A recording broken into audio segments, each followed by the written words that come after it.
Donc, bonjour les quatrièmes, j'espère que vous avez passé des bonnes vacances et nous allons pouvoir continuer le cours de SVT. Alors, avant les vacances, on a noté la transition suivante. À la puberté, l'être humain devient capable de se reproduire. En effet, avant les vacances, on a vu que au moment de la puberté, chez les garçons, il devenait capable de se reproduire, c'est-à-dire qu'il était capable de produire des spermatozoïdes. Et on a vu que c'était pareil chez les filles, elles devenaient capables de se reproduire au moment de la puberté et donc de produire des ovules. C'est ça qu'on a vu avant les vacances. Et là, je vous ai demandé de voir comment, à partir de ça, il est possible de former un nouvel être humain. C'est-à-dire que vous avez vos deux appareils reproducteurs qui sont capables de produire des cellules reproductrices. Et maintenant, on va voir comment on peut avoir rencontre entre ces cellules reproductrices et donc formation d'un nouvel être humain. C'est ça la question. Donc c'est faire l'objet d'un grand cadre, la formation d'un nouvel être humain. Et dans un premier temps, on va voir comment se déroule la fécondation et le développement de la cellule œuf dans l'espèce humaine. Vous avez dit, d'abord, dans un premier temps, on va voir comment a eu la rencontre entre les cellules reproductrices, c'est ça la fécondation, et comment va se développer la cellule œuf. Et ensuite, dans un deuxième temps, c'est-à-dire cette semaine, on verra tout ce qui concerne le développement de la cellule œuf, la grossesse et l'accouchement. D'accord, j'ai divisé en deux parties, en deux sous-problématiques, cette quatrième partie. Ok, donc vous aviez une petite activité à faire cette semaine, que nous allons corriger. Donc je remonte la petite activité, c'était la suivante. Elle est là.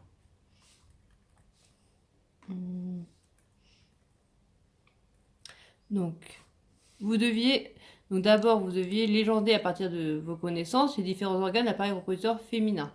Donc, je vais commencer par faire ceci. Donc ça, c'était un exercice de mémoire. Donc, en noir, je vais représenter les différents organes. Donc, ça, c'est un rappel. Ici, on a donc le vagin.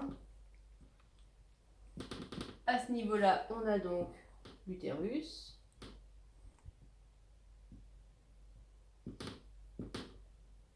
Ici, on peut aussi indiquer un des deux ovaires.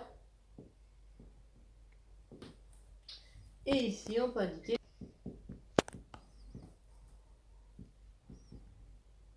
Ça, c'était la première question. Ensuite, deuxième question. Donc, je vous demandais de représenter, à partir de la vidéo projetée, projeter la vidéo, et du document 2, le trajet des spermatozoïdes en rouge, de l'ovule en vert, de la cellule œuf et de l'embryon en bleu. Donc, je ne vous remets pas la petite vidéo, normalement vous l'avez vue. Et donc, je vais représenter le trajet. Donc, dans la vidéo, on voyait qu'en fait, donc les spermatozoïdes au moment de l'éjaculation étaient donc se déverser dans le vagin.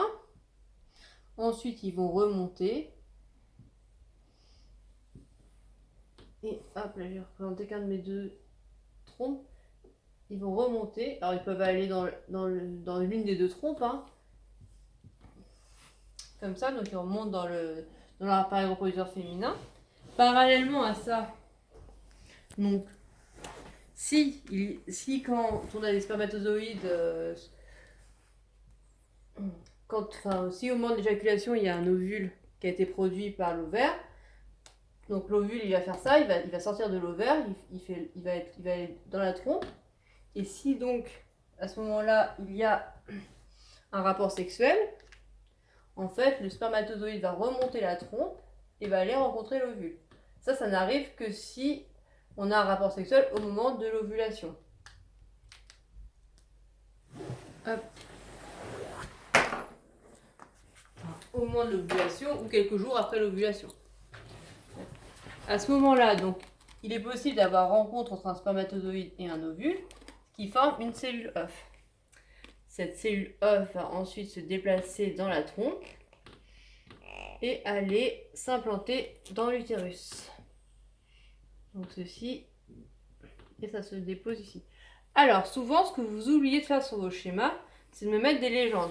Donc ici, en vert, j'avais donc le trajet de l'ovule. Donc en vert, j'indique que ça, ma flèche verte, c'est le trajet de l'ovule.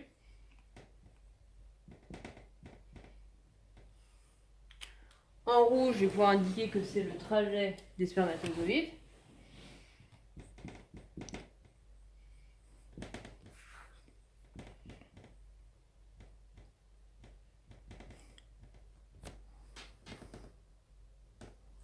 Et en bleu, je vais indiquer que c'est le trajet de la cellule œuf.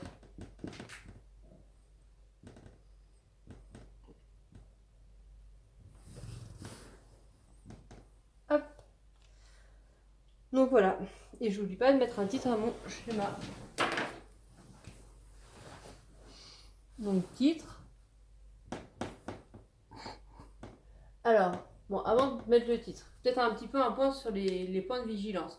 Donc je vous avais mis je vous ai mis une petite grille d'évaluation. Je fais un point parce que j'ai vu qu'il y avait quelques petites choses qui n'allaient pas dans vos productions. Donc là, c'est surtout au niveau du schéma. Voilà, ce qui manque des fois, c'est des fois, j'ai représenté correctement les différents trajets avec des flèches. Si vous ne faites pas de flèches sur votre schéma, on ne sait pas dans quel sens est le trajet. Donc ça, j'ai vu plusieurs copies où on n'avait pas ces flèches représentées. Sans les flèches, mon trajet, ça ne veut rien dire. Donc ça, il faut être vigilant. Alors, j'ai représenté correctement les différents trajets demandés. De plus, j'ai indiqué la signification de la couleur dans les schémas. Exemple, vert pour le trajet de l'ovule, etc. Donc ça aussi, c'est un truc qui manque souvent. Vous oubliez les légendes. Ça veut dire qu'un schéma sans légende, c'est pareil, ça veut rien dire. Moi, si je vois votre schéma et que je sais pas, en rouge, c'est le spermatozoïde, en bleu, c'est la cellule œuf, en vert, c'est l'ovule, je comprends pas. Donc ça, faut penser aux flèches, faut penser aux légendes, ça, c'est des choses que j'ai vues. Et ensuite, alors correctement légendé et comportant des titres. Et ensuite, il faut penser à mettre toujours un titre au schéma. Alors, au niveau du titre, beaucoup m'ont mis, c'était le schéma de l'appareil reproducteur féminin. Oui, c'est vrai. Après, là, c'est pas vraiment ce qui nous intéresse. Ce qui va nous intéresser ici, c'est plutôt les trajets. Donc, moi, je ferai un titre du type schéma représentant le trajet, parce que c'est plutôt ça. Hein, l'intérêt de ce schéma, c'est surtout, bon, l'appareil reproducteur féminin, c'est un peu le fond. Ce qui est important, c'est le trajet de l'ovule, des spermatozoïdes et de la cellule œuf.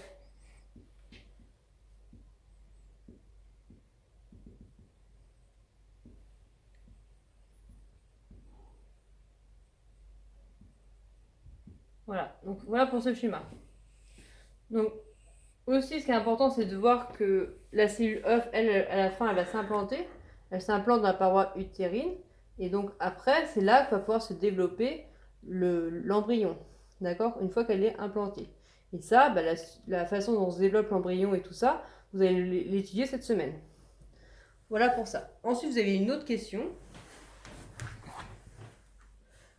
Hop, alors, bon, juste un petit mot aussi. Bon, je vous avais dit que vous pouviez utiliser le document 2. Bon, il y avait quelques informations, mais la plupart des informations étaient dans la vidéo. Le document 2 va surtout nous permettre, en fait, de répondre à la dernière question. Donc, je la lis. Représente à partir de tes connaissances sur le document ci-dessous la période durant laquelle ont lieu les règles en rouge, la période durant laquelle a lieu l'ovulation en vert, à partir du tableau du document 2, donc ce tableau-là. Déduit quelle est la période de fécondité, période durant laquelle le rapport sexuel peut être fécondant, et représente cette période sur le document ci-dessous en bleu. Voilà, donc on va le faire ensemble. Donc ça n'a pas été très bien réussi, donc je vais faire une correction. Alors, donc, on y va. Donc d'abord, alors là j'ai représenté donc un petit cycle de 28 jours.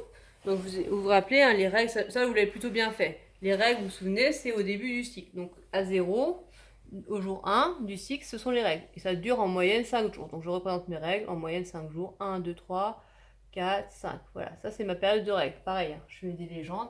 Ça, j'ai représenté les règles. Ensuite, je continue. Donc je vous ai demandé de représenter les règles. La période durant laquelle a lieu l'ovulation en vert. L'ovulation, c'est au 14e jour.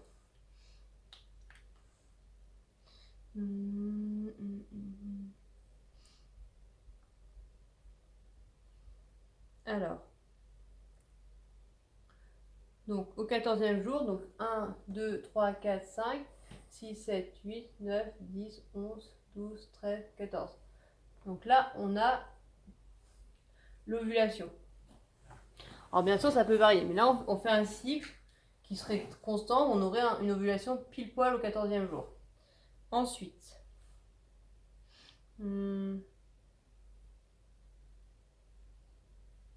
Alors voilà, donc ça, voilà, c'était les deux choses qu'il fallait représenter. Donc l'ovulation en moyenne du 14e jour. Ensuite, c'est là où il fallait servir du tableau. Donc en fait, grâce au tableau, ça nous disait que l'ovule, ça avait une durée de vie de environ 24 à 48 heures en moyenne, donc maximum 2 jours. Donc un ovule, ça peut vivre 2 jours. Donc ça, c'est le temps de vie de l'ovule.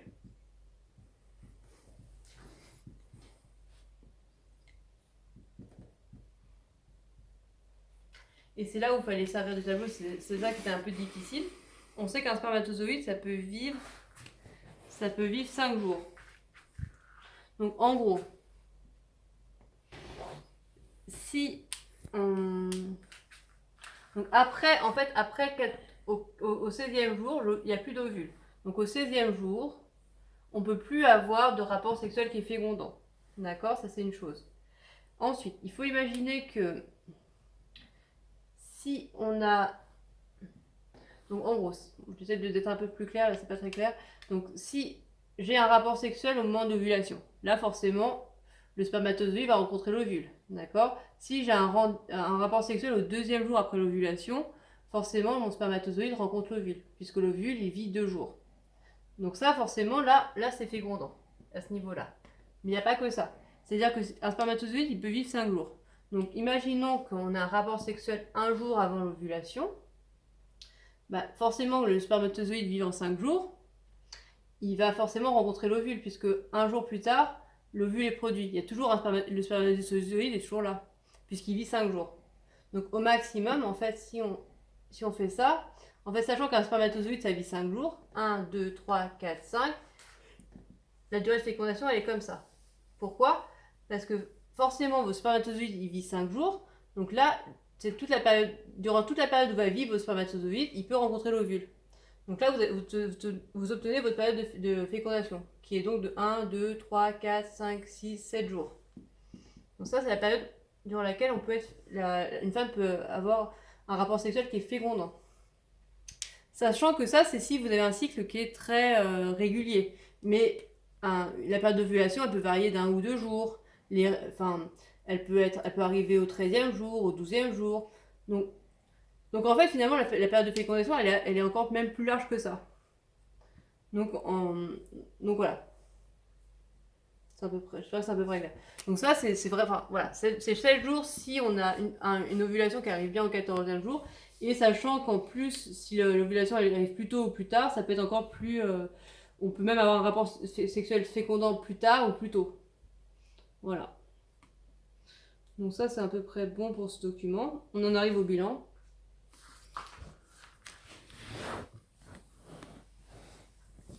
Donc, lors du rapport sexuel, le pénis se gonfle, se gorge de sang, c'est l'érection.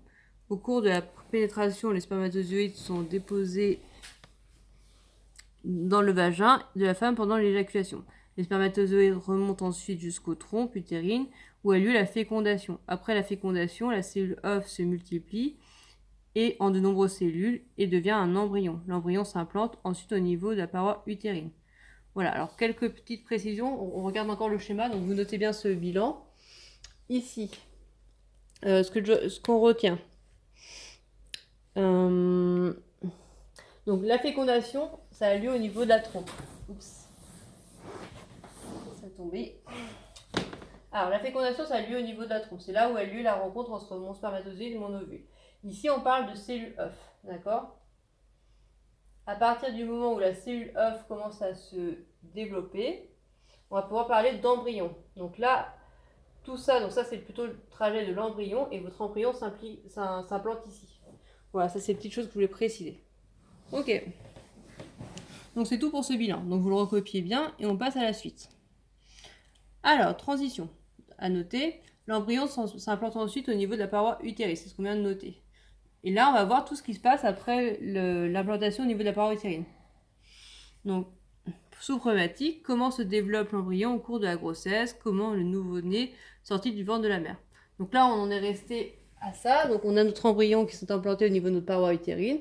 Et maintenant, on va essayer de voir tout ce qui se passe à partir du moment où l'embryon s'implante jusqu'à l'accouchement.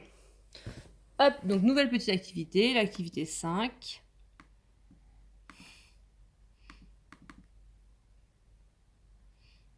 Voilà, donc vous avez quelques petits documents à lire sur les premiers signes de la grossesse, sur les échanges placentaires et pourquoi il est important de ne pas consommer de l'alcool durant la grossesse.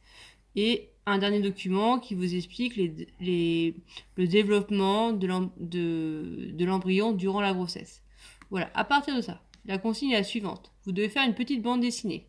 Donc ça peut raconter une petite histoire et donc, vous devez présenter en fait les différentes étapes de la grossesse.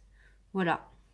Et comme c'est un peu long, je vous laisse 2 semaines pour faire cette petite activité. Ok, bah c'est tout pour... Ah oui, non, j'ai une autre petite chose à préciser. Donc, c'est à partir des documents 1, 2, 3, 4 que je viens de présenter. Et vous avez aussi 2 vidéos à regarder que je vous ai mis dans le PowerPoint. Donc, une sur les échanges placentaires et une sur l'accouchement. Donc, vous regardez ces 2 petites vidéos, vous lisez le document et vous faites l'activité 5. Voilà, c'est tout pour cette semaine. Bonne semaine!